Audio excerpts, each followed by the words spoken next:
Hai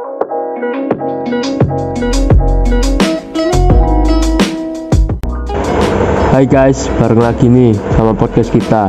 Aku Ruben. Aku Lisha. Aku Deo.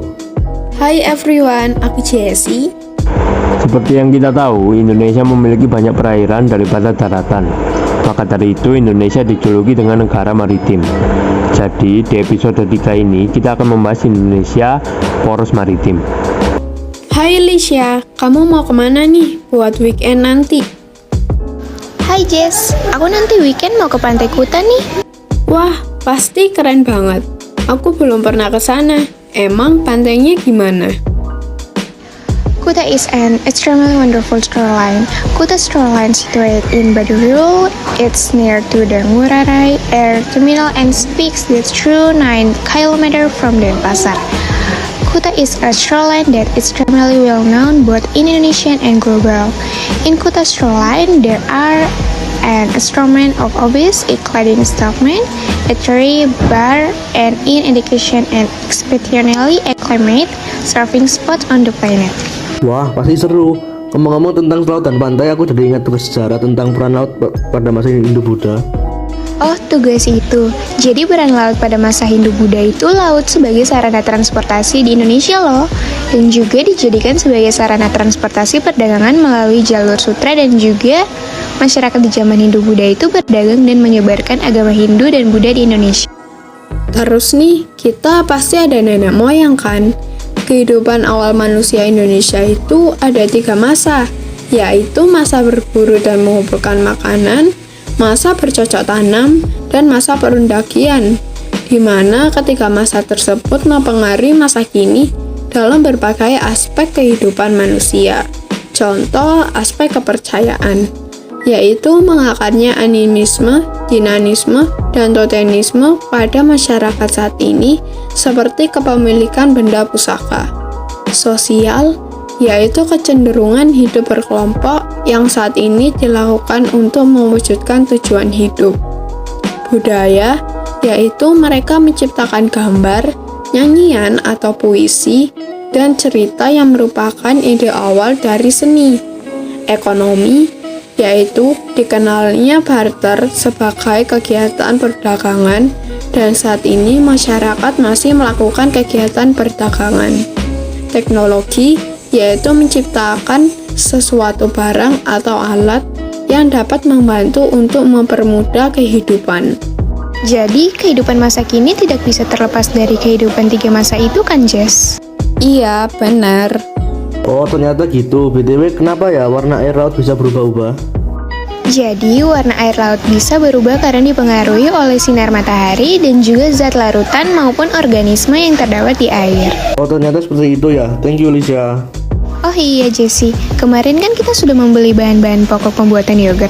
Jadi bagaimana usaha kamu itu? Apakah lancar? Sebenarnya aku sedang bingung. Dikatakan lancar juga sebenarnya tidak. Gini, setelah kita membeli bahan-bahan pokok utama yogurt itu kan, aku langsung menghitung harga pokok produksi. Setelah sudah beres semua, dengan kemasannya juga, aku langsung memasarkan produkku ini. Puji Tuhan, banyak yang suka dengan produk yang aku jual. Namun, setelah beberapa minggu, aku merasakan ada kesalahan deh dengan perhitungan harga pokok produksinya. Aku merasa rugi. Sepertinya itu masalah utamanya deh. Rumus harga pokok produksi itu biaya bahan baku, tambah biaya tenaga kerja, tambah biaya overhead pabrik. Coba ingat-ingat lagi, sudah benar tidak kamu? Sudah benar kok tentang rumus harga pokok produksi itu. Terus, apa ya yang salah? Kenapa produkku jadi rugi? Gimana tidak tanya Ruben saja? Orang tuanya kan di bidang perekonomian gitu. Kamu salah. Tapi juga bener sih. Orang tua aku itu kerja di bidang perekonomian, namun dalam bidang koperasi. Lagi pula juga aku tidak paham tentang usaha-usaha gitu. Jadi jangan tanya aku, hehehe. Ya, terus tanya ke siapa ya? Aku harus segera cepat mengatasi masalah ini. Kenapa kita tidak cari di internet? Kan pasti ada. Sebelumnya, Aku juga mencari di internet, namun buktinya tetap salah tuh. Ya sudah, daripada bingung kita cari lagi aja di internet. Tuh guys, rumus mencari laba itu laba bersih sama dengan laba kotor dikurangi beban. Jadi Jess, kamu harus tahu cara mencari laba kotor dulu. Oh iya, aku ingat cara mencari laba kotor itu pendapatan dikurangi harga pokok produksi. Oke, setelah itu kalau ingin memastikan produk kamu itu rugi atau enggak, pakai rumus harga beli dikurangi harga jual. Dari yang kamu bacakan, rumusku sudah benar deh. Sepertinya permasalahan utamanya aku salah memasukkan angka. Lain kali kamu harus lebih teliti, Jess. Kalau seperti itu kan sayang. Untung masih beberapa minggu dan langsung diatasi, jadi kamu belum terlalu rugi banyak. Hehehe, iya. Nanti temenin aku ke rumah ya guys. Bantuin aku untuk menghitung ini lagi biar tidak salah. Selain kita usaha-usaha muda, dengan para pengusaha di luar sana, koperasi juga bisa memperkokoh perekonomian rakyat loh. Iya, itu benar. Orang tuaku selalu berbicara seperti itu. Jadi koperasi sebagai dasar kekuatan dan ketahanan perekonomian nasional. Kalau tidak salah, manfaat koperasi itu meningkatkan pendapatan anggotanya, penawaran barang dan jasa dengan harga lebih murah, terus menumbuhkan sikap kejujuran dan keterbukaan dalam pengelolaan koperasi dan untuk melatih setiap orang dalam menggunakan pendapat yang dimiliki dengan lebih efektif dan hemat. Terus, salah satu fungsi koperasi itu mewujudkan dan mengembangkan perekonomian nasional yang merupakan usaha bersama berdasar atas asas kekeluargaan dan demokrasi ekonomi. Wow, kalian kok paham? Aku aja cuma tahu beberapa. By the way, Deo, do you know what mangrove is? I saw a poster about it. Mangrove have special aerial roots and salt filtering taproots which enable them to thrive in brackish water.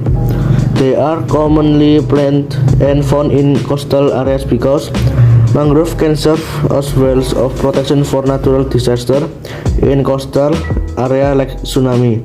And according to BBC News, healthy mangrove forests and help save lives in the Asia disaster, tsunami, and people tends to respect this natural reef even more, especially after the tsunami. Wow, so their habitat is in Asia? Of course not. There are several species of mangrove tree found all over the world.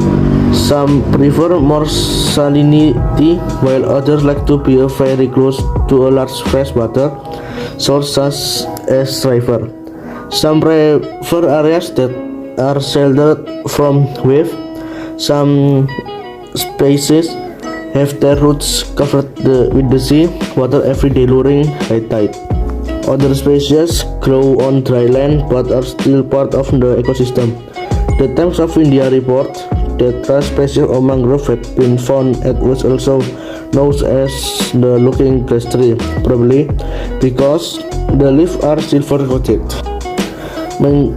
I see, but I still wondering how can mangroves so strong that they can serve as barriers? Mangroves keep their trunk and leaf above the surface of the water. Yet they also need to be firmly attached to the ground so they are not moved by wave. Any part of root they appears above the water flow oxygen to the plant underwater surface. As the soil began to build up, these roots products additional roots that become embedded in the soil. Thank you, Deo. That's a lot information we need. Tadi saat aku melihat poster itu, aku melihat tanda-tanda rambu lalu lintas, jadi penasaran bahasa Mandarinnya apa. Iya, sama. Jadi bahasa Mandarinnya dilarang belok kanan apa ya? Putongwa Xiyu Xuan.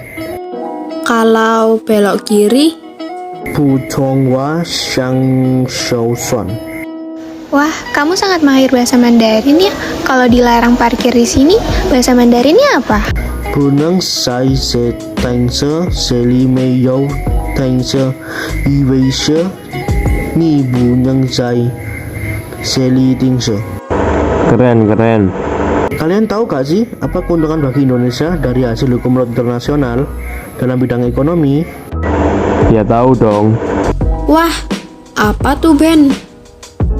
Keuntungan di bidang ekonomi dari hasil konvensi hukum laut internasional adalah negara lain tidak dapat mengambil ikan di laut Indonesia, sehingga nelayan kita bisa mengambil serta meningkatkan ekonomi negara dengan mengekspor ikan sebagai contohnya. Ah gitu ya, baru tahu aku. Makasih ya udah dijelasin. Sama-sama deh. By the way guys, jadi pas ulangan bahasa Indonesia ada soal tentang unsur pembangun puisi itu apa aja ya? Wah, sama. Aku tuh juga nggak tahu. Apa ya kira-kira? Aku tahu. Apa tuh deh? Unsur-unsur pembangunan puisi adalah unsur intrinsik yang terbagi menjadi dua jenis, yaitu unsur fisik dan batin.